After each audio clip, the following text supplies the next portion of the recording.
வணக்கம். இப்போ நீங்க பாக்குறீங்களே இந்த பிரம்மாண்டமான மலைகள், ஆழ்கடல் அகழிகள், வெடிக்கிற எரிமலைகள் இதெல்லாம் எங்கிருந்து வருதுன்னு என்னைக்காவது யோசிச்சிருக்கீங்களா? பதில் நம்ம கால் கீழே பூமியோட ஆழத்துல ஒளிஞ்சிட்டு இருக்கு. நம்ம கண்ணுக்கே தெரியாத பிரம்மாண்டமான சக்திகள் தான் நம்ம உலகத்தையே வடிவமைக்குது.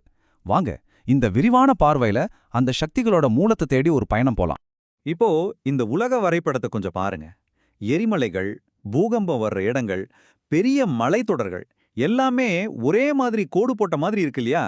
இது ஏதோ சும்மா தற்செயலா நடந்த விஷயமா? நிச்சயமா இல்ல. இந்த புவியியல் செயல்பாடுகளெல்லாம் ஏன் ஒரு குறிப்பிட்ட இடத்துல மட்டும் நடக்குது? இதுதான் நாம இன்னைக்கு ஆராய போற முக்கியமான கேள்வி. சரி, நம்மளோட இந்த பயணத்தை ஒரு 5 முக்கிய பகுதியா பிரிச்சு பார்க்கலாம். முதல்ல பூமியோட மேற்பரப்பு எப்படி மாறிக்கிட்டே இருக்குன்னு பார்ப்போம்.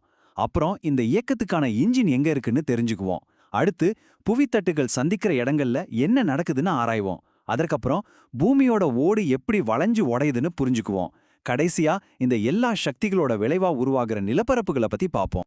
ஓகே, நம்மளோட முதல் அத்தியாயத்துக்குள்ள போலாம். அதாவது பூமியோட மாறும் மேற்பரப்பு.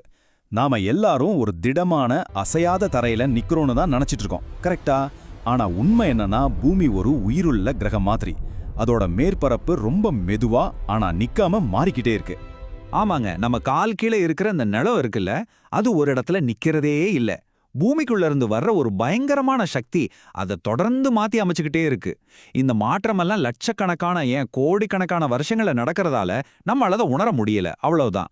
ஆனா அதோட விளைவுகளை நம்ம பார்க்குற மலைகள்லையும் பள்ளத்தாக்குகளையும் நல்லா பார்க்கலாம். அப்போ இவ்ளோ பெரிய மாற்றத்தை இயக்குற அந்த சக்தி எது? எங்கிருந்து வருது அது? பூமியோட மேற்பரப்பை அசைக்கிற அந்த இன்ஜின் எங்க இருக்கு?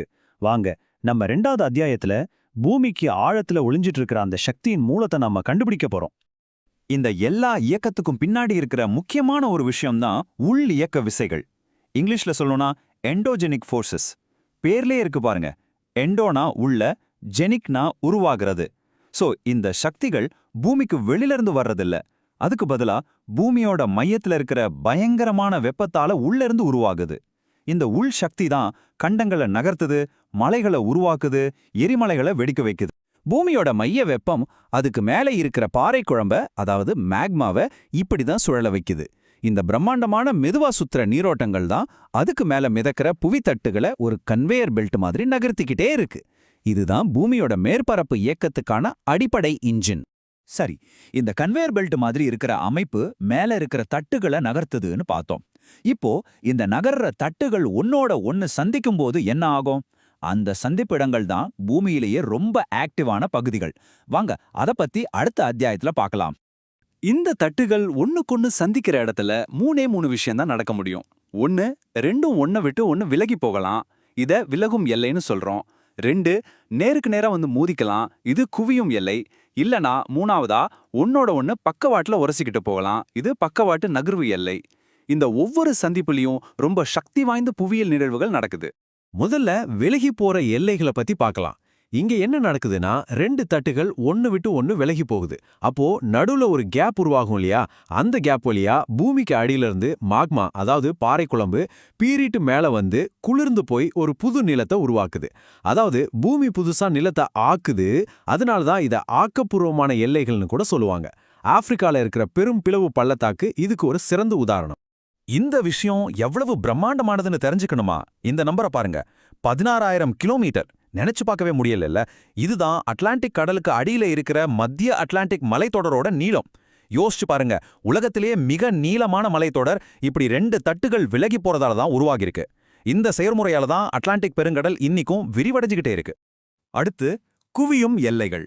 இங்க தான் அசலான ஆக்ஷன் நடக்குது. 2 தட்டுகள் நேருக்கு நேரா வந்து மோதுது. ஒரு ட்ரக் இன்னொரு ட்ரக் மேல மோதுற மாதிரி யோசிச்சுக்கோங்க. அப்ப என்ன ஆகும்? அடர்த்தி அதிகமா இருக்கிற தட்டு அடர்த்தி கம்மியா இருக்கிற தட்டுக்கு கீழே அப்படியே சறுக்கிக்கிட்டு உள்ள போகும். இந்த நிகழ்வுக்கு பேரு தான் அமிழ்தல். உள்ள போன தட்டு பூமியோட வெப்பத்துல உருகி அழிக்கப்படுது. அதனாலதான் இந்த எல்லைகளை அழிக்கும் எல்லைகள்னு சொல்றோம்.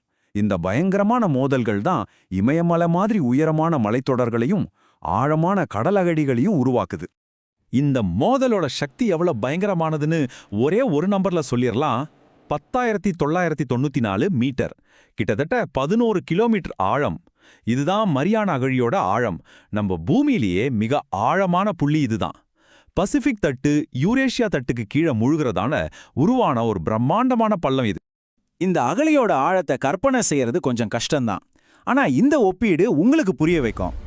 உலகத்திலேயே உயரமான எவரெஸ்ட் மலையை தூக்கி அந்த மரியானா அகழிக்குள்ள போட்டா அந்த மலையே முழுசா மூழ்கி அதுக்கு மேலேயே 1 கிலோமீட்டருக்கு தண்ணி நிக்குமா. அந்த அளவுக்கு ஒரு ஆழமான பள்ளத்தை இந்த மோதல் உருவாக்குது. கடைசியா பக்கவாட்டு நகர்வு எல்லைகள். இங்க தட்டுகள் மோதுறதும் இல்ல, விலகிறதும் இல்ல. அதுக்கு பதிலா 2 சொரசொரப்பான கல்ல ஒன்னோடு ஒன்று தேய்க்கிற மாதிரி பக்கவாட்டுல உரசிக்கிட்டு போகுது.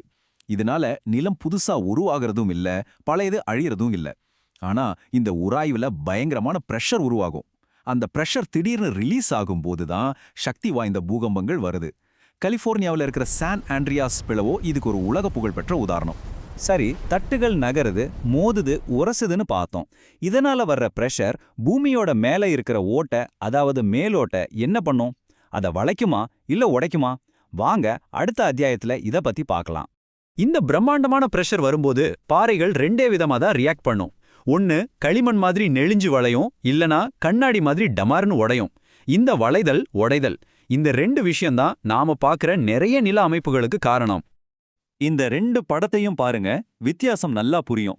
இடது பக்கம் பாறை அடுக்குகள் ஒரு பாய மடிச்ச மாதிரி வளைஞ்சிருக்கு பாருங்க, இதுதான் மடிப்பு. மேல் நோக்கி வளைஞ்சா அது மேல் மடிப்பு, கீழ் நோக்கி வளைஞ்சா அது கீழ் மடிப்பு. இப்போ வலது பக்கம் பாருங்க, பாறை உடைஞ்சு 2 துண்டா நகர்ந்திருக்கு, இதுதான் பிளவு. இந்த திடீர் உடைவும் நகர்வு தான் பூகம்பங்களுக்கு ஒரு முக்கியமான காரணம். இந்த பிளவு ஏற்படும்போது சில சமயம் நடுவுல இருக்கிற நிலம் மேல எழும்பிடும். அத ஜெர்மன் மொழியில ஹோர்ஸ்ட்னு சொல்லுவாங்க. இது பிண்டம் மலைகளை உருவாக்கும். சில சமயம் நடுவுல இருக்கிற நிலம் கீழே இறங்கிடும். அத கிராபென்னு சொல்லுவாங்க. இது பிளவு பள்ளத்தாக்குகளை உருவாக்கும். இந்த டயக்ராம் பார்த்தா உங்களுக்கு இன்னும் தெளிவா புரியும். 2 பக்கமும் இழுக்கும்போது நடுவுல இருக்க பகுதி கீழே சரிஞ்சு ஒரு கிராபன், அதாவது பள்ளத்தாக்கு உருவாகுது. சில சமயம் சுத்தி இருக்கிறது கீழே போக நடுவுல இருக்கிறது மட்டும் மேல நின்னு ஹோர்ஸ்ட், அதாவது பிண்டமலையா மாறுது. ஜெர்மனியோட பிளாக் ஃபாரஸ்ட் மலை ஒரு ஹோஸ்டுக்கும், ஆப்பிரிக்காவோட பெரும் பிளவு பள்ளத்தாக்கு ஒரு கிராபனுக்கும் அருமையான உதாரணங்கள். ஓகே, தட்டுகள் எப்படி நகருது, அதனால எப்படி நிலம் வளைஞ்சு உடையுதுன்னு இதுவரைக்கும் பார்த்தோம்.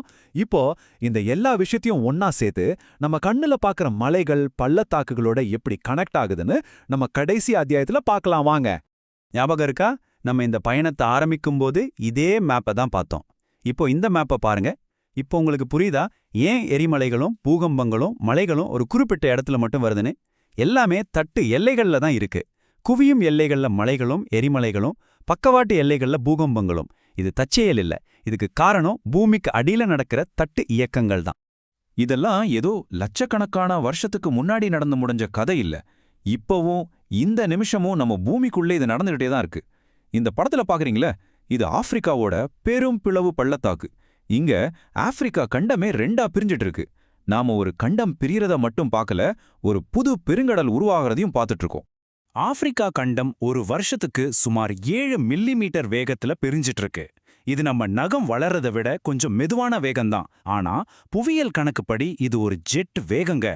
இதே வேகத்துல போனா இன்னும் ஒரு கோடி வருஷம் கழிச்சு நம்ம உலக மேப் எப்படி இருக்கும்னு கொஞ்சம் கற்பனை பண்ணி பாருங்க. ஆப்பிரிக்காவோட கிழக்கு பகுதி ஒரு தனி கண்டமா மிதக்கும். நடுவுல ஒரு புது பெருங்கடல் உருவாகி இருக்கும். நம்ம கால் கீழே நடக்கிற இந்த சக்திகள் எவ்வளவு மகத்தானவ இல்லையா?